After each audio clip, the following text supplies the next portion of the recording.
नमस्कार, मैं दीपक झोला चाप पत्रकार प्रमाणित दस्तावेजों का संग्रह सबूत। आज हमारे पास राष्ट्रीय जन पार्टी का राष्ट्रीय अध्यक्ष हमारे साथ मौजूद है, जिन्होंने आज प्रेस कॉन्फ्रेंस किया था और उन्होंने अपने कुछ मुद्दे रखे हैं सरकार के सामने।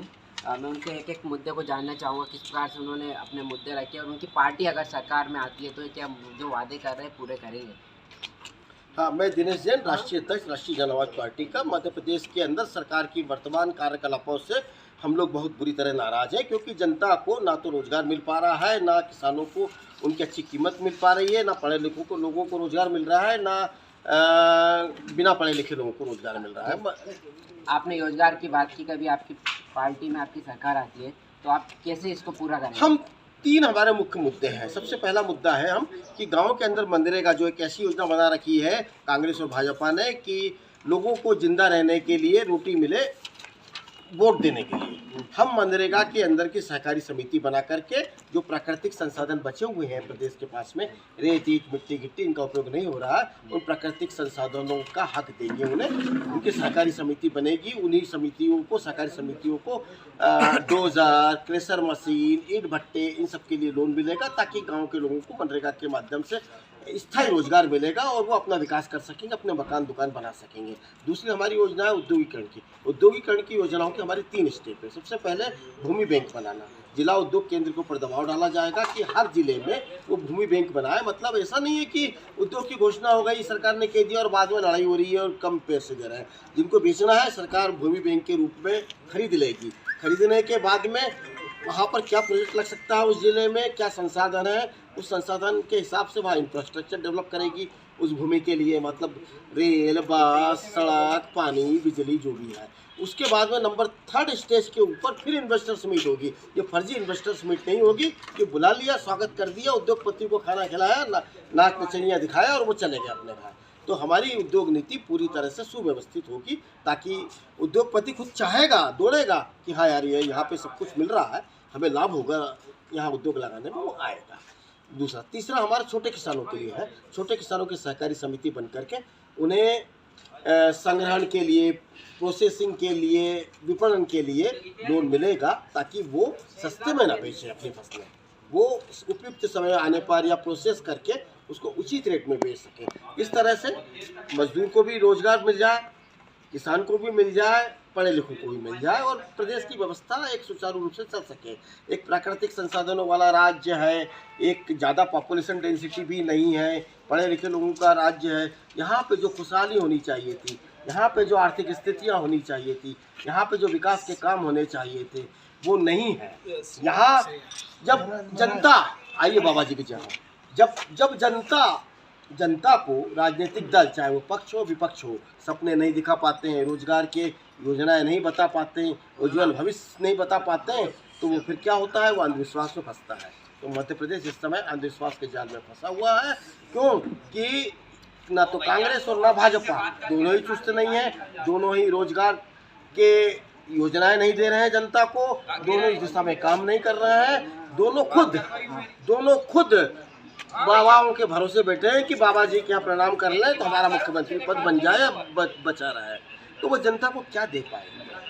मैं आपसे 3 मुद्दे पे बात करना था, स्वास्थ्य, शिक्षा और रोजगार पे आप कुछ बताएं। शिक्षा के मामले में तो हमारा बहुत स्पष्ट कहना है। शिक्षा के मामले में जो मध्य प्रदेश में हो रहा है वो बहुत खराब हो रहा है। मध्य प्रदेश में सरकारी स्कूलों की स्थिति दिन प्रतिदिन बिगड़ती जा रही है। इतनी बिगड़ती जा रही है कि लोग मजबूर होकर के निजी स्कूलों के जाल में फंस रहे हैं। आपको ये नहीं लग रहा है कि जो प्राइवेट स्कूल बंद हो जाने चाहिए सर? नहीं, प्राइवेट स्कूल रहे, लेकिन सरकारी स्कूल यदि अंग्रेजी माध्यम से हो और उनमें अच्छा शिक्षण व्यवस्था हो, खेल की व्यवस्था हो, तो कोई ज़रूरत ही नहीं होगी कि लोग प्राइवेट में जाकर के परेशान होंगे। और जिनके पास ज़्यादा पैसा है वो जाए भी तो कोई दिक्कत नहीं है। लेकिन मजबूर आदमी वहाँ जो मजबूरी में जो जा रहा है, पैसा नहीं है, प्राइवेट वाले खाल नोच रहे हैं, उसके बाद में मजबूरी में जा रहा है, वो बिल्कुल बंद होना चाहिए। सरकारी स्कूलों का माध्यम अंग्रेजी होना चाहिए और वहाँ पर खेल मैदान, लाइब्रेरी से लेकर के तमाम सुविधाएं उपलब्ध होनी चाहिए।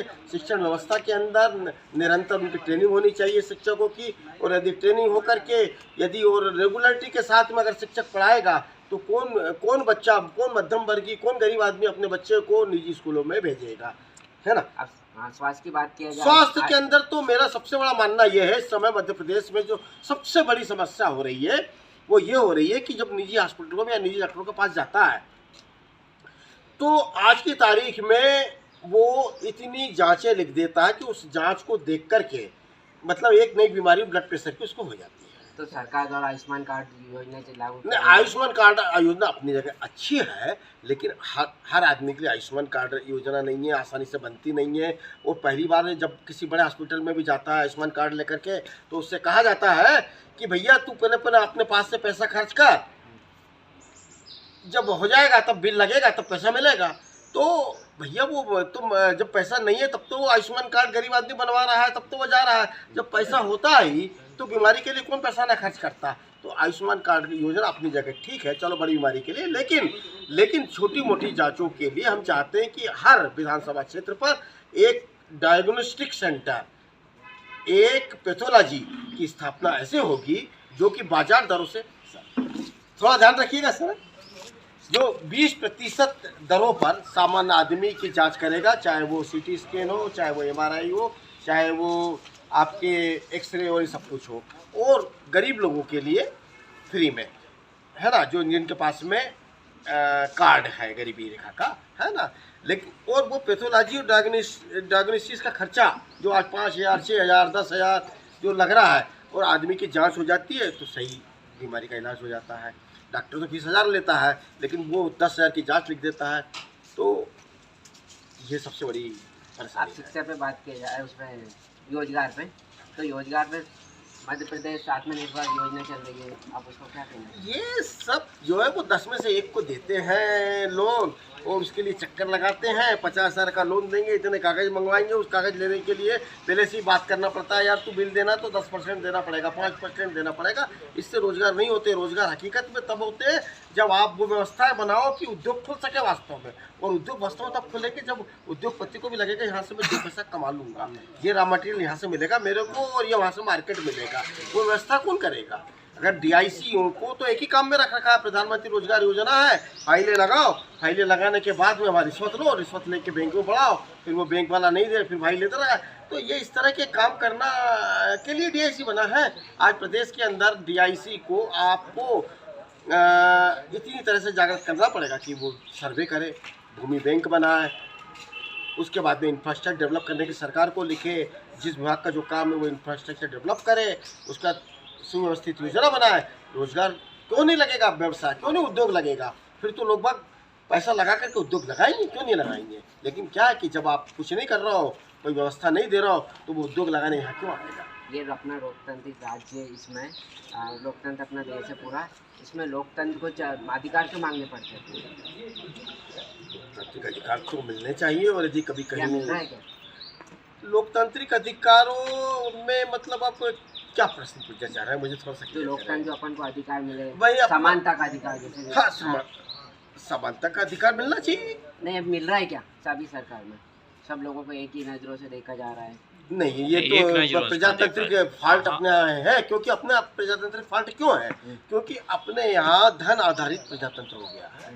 आज की तारीख में कांग्रेस हो या बीजेपी हो, लोगों की समस्याओं पे चर्चा नहीं करते हैं, लोगों से बातें नहीं करते हैं, समस्याओं का निदान नहीं करते हैं। सिर्फ पंपलेट, पोस्टर, बैनर, गाड़ी घोड़े, बाजे गाजे, मीडिया, इस तरह से वोट लेते हैं, जाति और धर्म का जाल फैलाते हैं। जब तक कि प्रजातंत्र, वास्तविक प्रजातंत्र नहीं होगा, मोहल्ले के 4 लोग बात करेंगे, ये समस्या है, 4 से आगे बढ़कर के गाँव में बात पहुँचेगी कि ये समस्या है, गांव से आगे बढ़कर के ब्लॉक में पहुंचेगी, तहसील में पहुंचेगी, वो वास्तविक प्रजातंत्र होता है। हमारे यहाँ प्रजातंत्र जो है ना, वो जमीनी स्तर का नहीं है। हमारे यहाँ प्रजातंत्र दिखावटी है, फिल्मी प्रजातंत्र है। हमारे यहाँ चुनाव के समय डपली लेके आ जाते हैं, और 2 मदारी, मध्य प्रदेश में तो तीसरा मदारी भी नहीं है। तीसरा मदारी मानव आयोग जो बना हुआ है, ये अपनी सही सेवा दे पा रहा है क्या? कहाँ दे पा रहा है साहब, कहाँ दे पा रहा है? रोज तो हत्याएं हो रही है, रोज बलात्कार हो रहा है, तो कहाँ दे पा रहा है? क्योंकि मानव अधिकार भी जब तक देख लेता है कि मीडिया की हेडलाइन में हो तो उस विषय को उठाता है, बाकी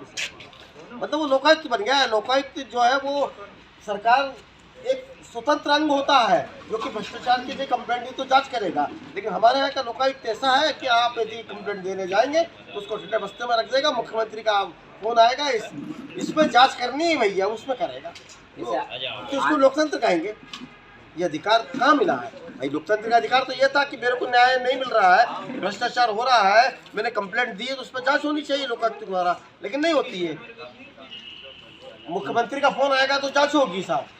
तो ये स्वस्थ लोकतंत्र था। आपका 25 मार्च को आंदोलन होने वाला है जी, इसकी किस प्रकार से तैयारी है? इसकी तैयारी यही है कि हम जनता के बीच में जाएंगे, जनता को कहेंगे कि बिना आंदोलन किए, है ना, बिना आंदोलन के मध्य प्रदेश के अंदर लोगों में आत्मविश्वास नहीं जगेगा, बात एक दूसरे से नहीं फैलेगी कि हमारे साथ में अन्याय हो रहा है। और इसका रास्ता है, सबसे बड़ी बात है, कांग्रेस मुझे भी रास्ता ही नहीं दे रही ना, तो लोग उनके पीछे क्यों नहीं जा रहे हैं? वो बाबाओं के पास जा रहे हैं क्योंकि वो रास्ते ही नहीं बता रहे। हम बताएंगे कि रास्ते हैं, यहाँ प्रजातंत्र से भी आपका विकास हो सकता है, आपको रोजगार मिल सकता है, आपकी धन वृद्धि हो सकती है। जब हम उनको ये बात कहेंगे तो वो आएंगे, रैली में आएंगे और मुख्यमंत्री का घेराव करेंगे। हम उन्हें कहेंगे कि भैया इन बातों पे आप क्या कर रहे हो और नहीं कर रहे हो तो करो, और नहीं भी करना चाहते हो तो भैया राम राम करें हम लोग आपको, है ना, जाओ अपने घर गृहस्थी के काम को संभालो। प्रदेश की जनता को इस तरह से आप बार बार लूटना, बार बार बेसहारा छोड़ना ठीक नहीं है। आपके इतने मुद्दे में इसमें मेन मुद्दा कौन सा आपका? बेरोजगारी सबसे बड़ा मुद्दा है। हर आदमी 100% रोजगार देंगे हम अपनी योजनाओं से, 100% रोजगार देंगे। शिक्षा का स्तर अपने आप सुधरेगा और स्वास्थ्य का स्तर अपने आप सुधरेगा उन योजनाओं से, शिक्षा स्वास्थ्य की योजनाओं से, और 100% रोजगार देंगे। क्या आपकी पार्टी राजनीतिक जो है अपनी क्रांति ला सकती है? क्रांति तो जनता लाती है, पार्टियां नहीं लाती, व्यक्ति नहीं लाता है, क्रांति जनता लाती है। और क्रांति का मुख्य संवाहक राजनीतिक दल नहीं होते, मीडिया होती है। तो आप लोगों को निर्भर है कि आप यदि मध्य प्रदेश के अंदर सोते हुए दलों के बदले में किसी और दल को भी अगर आगे करने का प्रयास करेंगे तो क्रांति आ जाएगी। क्रांति राजनीतिक दल नहीं ला सकते हैं, क्रांति जनता नहीं ला सकती है। क्रांति का सबसे मुख्य संवाहक होता है मीडिया, क्योंकि मीडिया की बात ही जनता मानती है। राजनीतिक दल तो 15 दिन के लिए ढोल बजाने आते हैं, बाकी तो रोज वो किससे संबंधित रहता है? मीडिया से। टीवी देखता है वो, चैनल देखता है वो, न्यूज़ पढ़ता है वो। यदि उसको आप ये समझा देंगे कि विकल्प है आपके पास में, रोजगार के विकल्प हैं आपके पास में, गरीबी से मुक्ति के विकल्प हैं आपके पास में, आपको अपना प्रदेश सुस्त ना लगे, आपको अपना प्रदेश पिछड़ा ना लगे, आप एक विकसित प्रदेश में रह रहे हैं ये भावना यदि आपके अंदर लगने लगे तो वो निश्चित रूप से जनता आगे आएगी। लेकिन ये बात मीडिया 1 तारीख को मध्य प्रदेश का बजट पेश हो रहा है, आप इसमें क्या देखते हैं? वही हड्डी वही खाल जैसा हर साल होता है, बजट में इसी पेश होगा। ना कुछ बढ़ना है, ना कुछ घटना है, ना कुछ होना है, ना कुछ जाना आप है। उम्मीद नहीं रखते सरकार से कुछ बजट में छूट मिलेगी? बजट में किस तरह की छूट भाई? आज की तारीख में तो जीएसटी सब केंद्र शासन के हाथ में है, इनकम टैक्स केंद्र शासन के हाथ में, राज्य शासन के हाथ में क्या है? पेट्रोल डीजल है, जिसमें वो जितना लूट सकते थे उतना लूट लिया है। मुझे नहीं लगता है कि लूटने की गुंजाइश भी बची है। अब जनता को पेट्रोल डीजल में लूटने की गुंजाइश तो बची नहीं है, और कम ये करेंगे नहीं, हमें मालूम है, कम ये करेंगे नहीं। महंगाई को कैसे खत्म की जा सकती है? महंगाई से ज़्यादा जरूरी लोगों की इनकम बढ़ाना है, क्योंकि महंगाई जिस स्तर पर पहुंच गई उससे कम नहीं होगी। कोई आदमी कोई चीज़ कोई मजदूर 600 रुपये रोज ले रहा है, कल उसको आप कहोगे 500 रुपये नहीं लेगा वो। कोई दुकानदार जितना प्रॉफिट कमा रहा है उससे कहेंगे उससे कम नहीं करेंगे। कोई आदमी अगर नौकरी कर रहा है किसी दुकान में या किसी फैक्ट्री में, उसकी 20,000 रुपये तनख्वाह है, आप कल उसको कह देंगे तो 19,000 तनख्वाह बता, नहीं करेगा। महंगाई बढ़ने से रोकना पड़ेगा आपको, मतलब जिस जगह है उस जगह रोकना पड़ेगा और आमदनी बढ़ानी पड़ेगी, रोजगार बढ़ाना पड़ेगा, आमदनी बढ़ानी पड़ेगी। यदि आमदनी बढ़ेगी तो महंगाई महसूस नहीं होगी। लेकिन आप सोचें कि महंगाई कम करने से वो संभव नहीं। ये थे हमारे राष्ट्रीय अध्यक्ष भारतीय जनता पार्टी के, जिन्होंने 3 मुद्दे पे बात की, रोजगार और शिक्षा और स्वास्थ्य पर। बने रहे मेरे साथ।